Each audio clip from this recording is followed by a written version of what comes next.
The abandoned Willowbrook Asylum had been rotting on the outskirts of town for decades.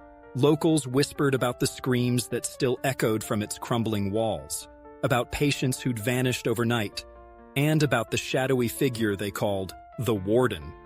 But when my friends dared me to sneak inside at 3 a.m., I laughed. Ghost stories are for kids, I thought. We arrived at midnight.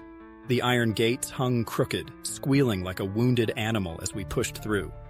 Flashlights barely pierced the fog clinging to the courtyard. Inside, the air smelled like mildew and something sharper, copper. The first floor was a maze of collapsed ceilings and rusted gurneys. Then, we found the stairwell to the basement. Jake, always the idiot, went first. His laughter died the moment his light flickered over the words scratched into the wall. He made us eat them.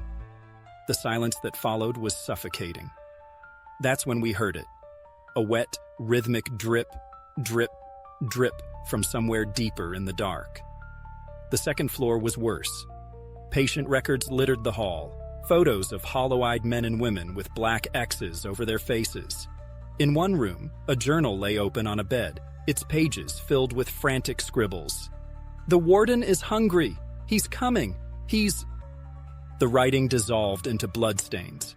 By 2:45 a.m., we were losing our nerve. That's when the whispers started. Not from one direction, but everywhere. A chorus of voices pleading, "Run! He's here!" Then the lights died. In the blackness, I heard Jake scream. Not fear, pain, a wet crunch like bones snapping. Emma bolted, her flashlight catching a glimpse of something behind me. A towering figure in a tattered doctor's coat, skin gray and sagging, a meat cleaver glinting in one hand.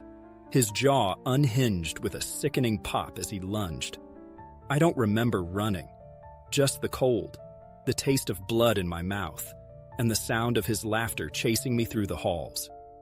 They found me at dawn, curled in the asylum's entrance, clutching that journal. The police said I was alone, but last night, I woke to the smell of copper. On my desk, the journal lay open. A new entry in my handwriting. "The Warden is hungry. He's coming. He's..."